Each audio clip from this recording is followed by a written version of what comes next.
Welcome to the EOB podcast, where we talk about the weekend box office and the new openings this week. I'm Benno. This week, Sen won't be joining us, so it's just going to be me. So let's begin. This past weekend, we have 3 new releases. The Angry Birds movie, which is based on a hit mobile game. And then we have the sequel to the 2014 comedy, Neighbors 2, Sorority Rising. And then the Nice Guys, another action thriller comedy starring Ryan Gosling and Russell Crowe, also with Kim Basinger. Let's see how we did. We made some predictions last weekend, Sen and I, and let's see how close we got to those numbers. Let's start with the number 1 movie last weekend is the Angry Birds movie. It pulled in $38.1 million over the weekend. And the budget is $73 million. I said that the Angry Birds movie will probably pull in about $35 million since a 40. So we were both right. It's within both our ranges. We weren't very high on the movie, but hey, this movie is targeted toward kids. It's based on a brand game, game that's very popular, extremely popular, a couple years ago, and I think it's still popular now, though it's not as well played as previously at its peak, 2 or 3 years ago, but it still has a very popular awareness. A high awareness. It is in toys, backpacks, etc., t-shirts. Angry Birds has gone beyond the game. It has become part of the culture. So that's why, even though we weren't very high on the movies, it's not targeted toward us. Kids liked it. This movie is targeted toward the kids, and with all these characters, colorful birds coming to life, and the pigs as well. So that's why we were both projecting high on the movie. Me, 35 million, Sen, about 40. So the movie fell, between where we had it. So with 38.1 million. And I said that, it might be high, but the second weekend's going to drop off huge. So we'll see how that goes for the second weekend for this movie. But who knows? It opened, almost nearly 40 million. I expect a drop off. Of course, it's a kids movie, so it might hold up well. So we'll see. Moving along to number 2 is Captain America Civil War. It pulled in almost 33 million over the weekend, and this is in its 3rd weekend already. It experienced a 54% drop off from its previous week, and so far domestic it made 347 million. Worldwide, it crossed the 1 billion mark. So a feat that Batman vs Superman failed to do. And like Sen previously said, the movie theme-wise, kind of like a civil war, good guys battling each other, kind of bears a semblance to Batman vs Superman, Civil War does. So, and this movie broke the 1 billion barrier, something that Batman vs Superman failed to do. And it's still gonna continue to hold up well, but we'll see how it holds up when X-Men Apocalypse open this weekend.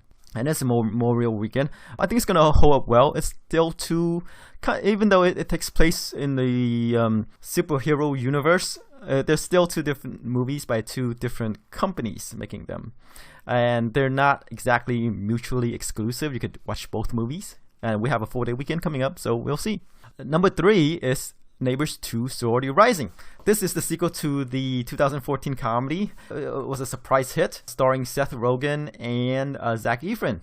The first Neighbors opened to about 49 million, which is pretty huge, considering it stars Seth Rogen and Zac Efron, and it's a comedy. It grossed 150 million domestic, worldwide 270 million.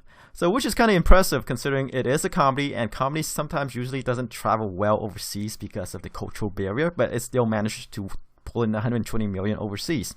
For Neighbors 2, I thought that, they're kind of repeating themselves with this movie, with the comedy, instead of fraternity. Now they have a sorority. It's like boys versus girls. Seth Rogen still plays this neighbor, and that sorority moved next door, and he has to enlist the help of his previous foes, played by Zac Efron, to kind of kick this sorority out.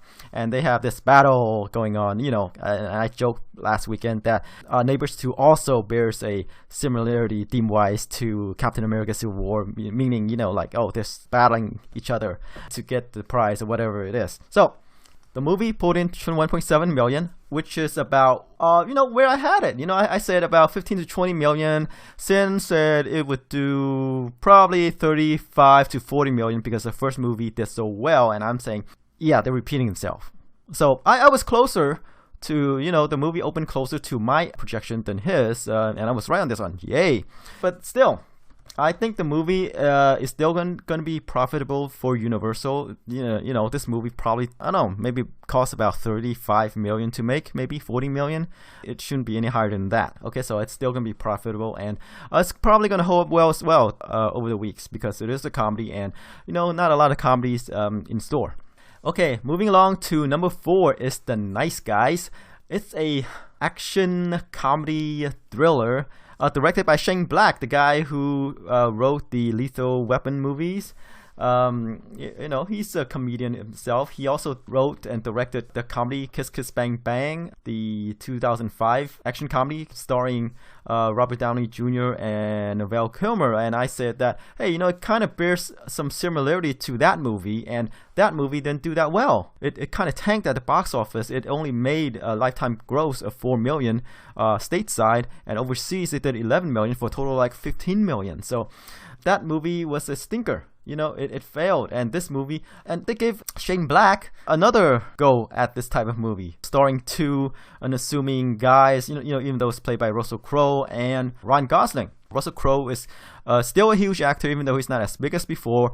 Ryan Gosling is kind of an indie guy, even though he might star in these breakout hits, but he, keeps himself to these indies, movies that interest him. The Nice Guys kind of opened where I think I had it. I said that it would do about 10 million, because these are not the type of movies that appeal to young people, and older groups don't usually go out on opening weekend to watch this movie. And Sensei is about 13, so this movie is close to where we had it. It's closer to mine, obviously. Yeah, I say 10, yay. Shane Black, he has his own comedy style, and as far as I know, it's not mainstream. So you can expect these type of movies to not do well in theaters, but it might be funny for people who like to watch movies. Kiss Kiss Bang Bang was well reviewed, well regarded by critics, but commercially it didn't do that well. I think this is one of those movies where it's funny to people who watch it, but it's not like a must-see. People would probably check it out on video or rental, for example. Not good enough to go out, make the effort, go out and find parking, etc. to watch The Nice Guys. But hey, get it home, sit in the comfort of your own home and watch it whenever. This is one of those type of movies, I feel. Okay, moving along to number 5 is The Jungle Book. Another low drop-off from the previous weekend. This one experienced a 36% drop-off from its previous week, pulled in about 10.9 million over the weekend, and it's already in its 6th weekend. Made 327 domestic, and the worldwide take is 858 million. So we'll see if this movie will go on like Zootopia. It's on the $1 billion watch. It might get there because it's nearing 800, so we'll see if it can cross there. Number 6 is Money Monster. It's dropped off from its previous weekend. This is the 2nd weekend. This is a thriller starring George Clooney and Julia Roberts. Clooney played a stock guy. I guess he got held hostage by one of a guy who lost money on his stock tips and held him hostage. The movie opened better than I expected. I thought it would probably open to 5, but it opened to about 14. And right now it dropped about 53%. Pulled in about 7 million over the weekend, and the budget is 27, and so far it made 27, so it made its budget back, and it's gonna be kind of profitable. It's gonna stay in theaters. It's one of those type of movies, but it might not be a huge moneymaker. It's probably gonna end its run at maybe 40 million or 45, but we'll see. Okay, so number 7 is The Darkness, the horror comedy starring Kevin Bacon. As I said previous weekend, it bears a similarity to the Poltergeist movies, where Kevin Bacon's family went camping at some Indian burial ground, brought back some artifacts, and it attracted all these spirits, Indian spirits. And there's some shock scares going on, handprints, what have you, and these black goos coming out of people's orifices. But unfortunately, I said that it wasn't that funny. I mean, not funny, but scary, kind of like typical horror fare. And this movie is produced by Jason Blum. His horror movies are typically cheap, very cheap to make. And this is another movie that's gonna be profitable for him, even though it stars Kevin Bacon, Radha Mitchell. So yeah. One of these disposable horror movies starring well-known people.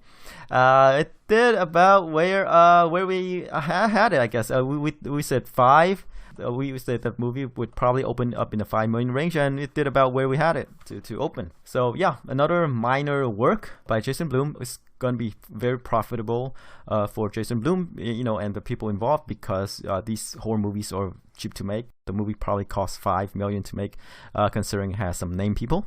Number 8 is Zootopia. It's chugging along. In its 12th weekend, it pulled in about 1.7 million. This is one of these animation that continues to have experienced these low drop off week after week, sub 40s, and this one has about 40.4 drop off. It's high because the Angry Birds movie is in theater. It pulled in the same audience, but it's still hanging on.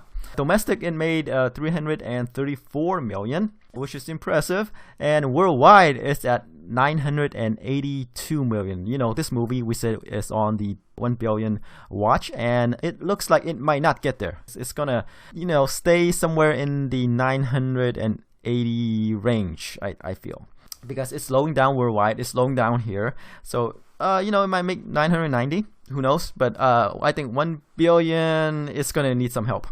Okay, number 9 is occupied by The Huntsman Winter's War. Ooh, this movie is a huge bomb for Universal. This is the sequel to Snow White and the Huntsman, starring Kristen Stewart and Chris Hemsworth. This one, they brought in 3 great actresses: Emily Blunt, Charlize Theron, and Jessica Chastain. But sequels, sometimes the material's not good enough for these great actresses. They cannot lift this movie. Reviews were poor. Opening weekend was, only 19 million. But the movie cost 115 million to make. So it's and right now it's only at 46 million so far, and it's dropping out of theaters. The worldwide figure right now is 158 million. So typically, you have the worldwide take, and that's what the studio usually get, and it's gonna lose money for Universal, and they'll probably try to make it back through home video, etc. Number 10 is occupied by Mother's Day. In its 4th weekend, it pulled in 1.1 million, experienced a highest drop off of 65%. It made 31 million so far. The budget is only 25, even though it will be profitable for Open Roll Films. This comedy is directed by Gary Marshall, who directed Valentine's Day and New Year's Eve. Both movies did well because of the theme, but not every holiday needs a movie. And Mother's Day is one of those days where, people don't usually take their mothers to watch movies. Take them out to eat, but not watch movies. And that's why it opened to about 8 million, and right now it did only 31 million. I'm surprised it actually did so well. I mean, Gary Marshall films usually attract a lot of stars. It has stars Jennifer Aniston, Kate Hudson, Julia Roberts, etc., etc. But like I said, not every holiday needs a movie. And Mother's Day is one of those because of the aforementioned reasons. It's not a huge moneymaker for Open Road Films, if they make money at all. It's probably gonna do okay on video, but theatrically, it's a money-losing venture. All right, so that's it for the top 10. We can talk more about the other movies, but I think we should skip to the new openings this week. For new openings, we have 2 huge movies. We have X-Men Apocalypse and Alice in Wonderland 2, the sequel to Alice in Wonderland. Let's talk about X-Men Apocalypse. For a superhero movie, this movie does not have a lot of buzz stateside. Right now, it's all about, the Marvel movies, the Avengers, and Captain America's, the Thors, the Batmans, the Supermans. And normally you don't hear a lot about the X-Men, besides Wolverine and recently Deadpool. Fox is still working on those individual movies, but all in all, it's Fox right now. It's the X-Men. That's their tentpole. X-Men Apocalypse opened overseas already. It's doing extremely well. So far, it pulled in 100 million plus, and it's gonna be released in theaters, over 4,000 theaters, over the weekend.